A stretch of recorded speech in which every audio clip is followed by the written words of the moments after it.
अथ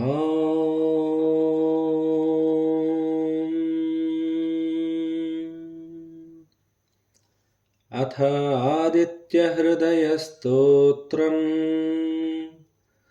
ततो युद्धपरिश्रान्तं समरे चिन्तया स्थितं रावणं चाग्रतो दृष्ट्वा युद्धाय समुपस्थितं दैवतैश्च समागम्य द्रष्टुमभ्यागतो रणम् उपागम्याब्रवीद्राममगस्त्यो भगवान् ऋषिः राम राम महाबाहो शृणु गुह्यं सनातनम् येन सर्वान्नरीन् वत्सा समरे विजयिष्यसि आदित्यहृदयं पुण्यं सर्वशत्रुविनाशनम् जयावहं जपेन्नित्यम् अक्षयं परमं शुभम् सर्वमङ्गलमाङ्गल्यं सर्वपापप्रणाशनम् चिन्ताशोकप्रशमनम् आयुर्वर्धनमुत्तमम् रश्मिमन्तं समुद्यन्तं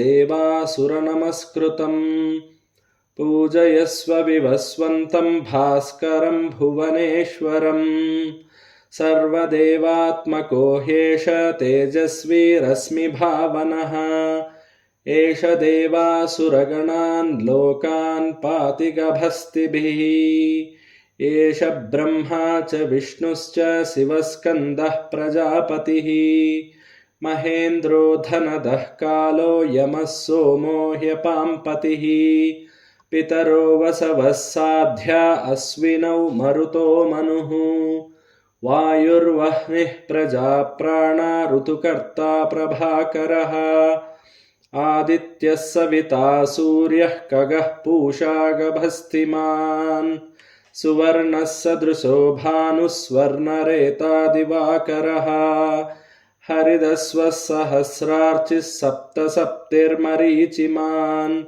तिमिरोन्मथनः शम्भुस्त्वष्टा मार्ताण्ड अंशुमान् हिरण्यगर्भः शिशिरस्तपनो भास्करो रविः अग्निगर्भो अदिते पुत्रः शङ्खः शिशिरनाशनः व्योमनाथस्थमो बेधिरुग्यजुस्सामपारगः घनवृष्टिरपां मित्रो विन्ध्यवीधिप्लवङ्गमः आतपीमण्डली मृत्युः पिङ्गळः सर्वतापनः कविर्विश्वो महातेज रक्तः सर्वभवोद्भवः नक्षत्रग्रहताराणामधिपो विश्वभावनः तेजसामपि तेजस्वी द्वादशात्मन्नमोऽस्तु ते नमः पूर्वाय गिरये पश्चिमायाद्रये नमः ज्योतिर्गणानां पतये दिनाधिपतये नमः जयाय जयभद्राय हर्यश्वाय नमो नमः नमो नमः सहस्रांशो आदित्याय नमो नमः नम उग्राय वीराय सारंगाय नमो नमः नमः पद्मः प्रबोधाय मार्ताण्डाय नमो नमः ब्रह्मेशानाच्युतेशाय सूर्यायादित्यवर्चसे भास्वते सर्वभक्षाय रौद्राय वपुषे नमः तमोज्ञाय हिमज्ञाय शत्रुज्ञाय मितात्मने कृतज्ञज्ञाय देवाय ज्योतिषां पतये नमः तप्तचामीकराभाय वह्नये विश्वकर्मणे नमस्तमोभिनिज्ञाय रुचये लोकसाक्षिणे नाशयत्येष वैभूतं तदेव सृजति प्रभुः पायत्येष तपत्येष वर्षत्येष गभस्तिभिः एष सुप्तेषु जागर्ति भूतेषु परिनिष्ठितः एष चैवाग्निहोत्रं च फलं चैवाग्निहोत्रिणां वेदाश्च क्रतवश्चैव क्रतूनां फलमेव च यानि कृत्यानि लोकेषु सर्व एष रविः प्रभुः एनमापत्सु कृच्छेषु कान्तारेषु भयेषु च कीर्तयन् पुरुषः कश्चिन्नावसीदति राघवः पूजयस्वैनमेकाग्रो देवदेवं जगत्पतिम् एतत्त्रिगुणितं जप्त्वा युद्धेषु विजयिष्यसि।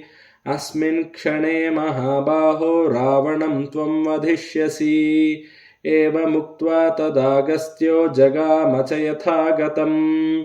एतच्छ्रुत्वा महातेजा नष्टशोको भवत्तदा।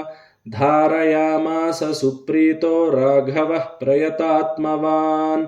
आदित्यं प्रेक्ष्य जप्त्वा तु परं हर्षमवाप्तवान्।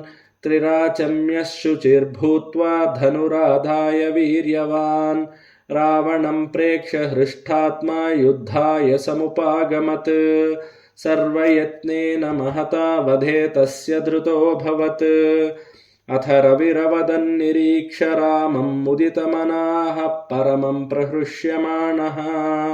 निशिचरपतिसंक्षयं विदित्वा सुरगणमध्यगतो वचस्त्वरेति। ॐ शान्ति शान्ति शान्तिः। श्रीगुरुभ्यो नमः। हरिः ॐ। श्रीरामकृष्णार्पणमस्तु।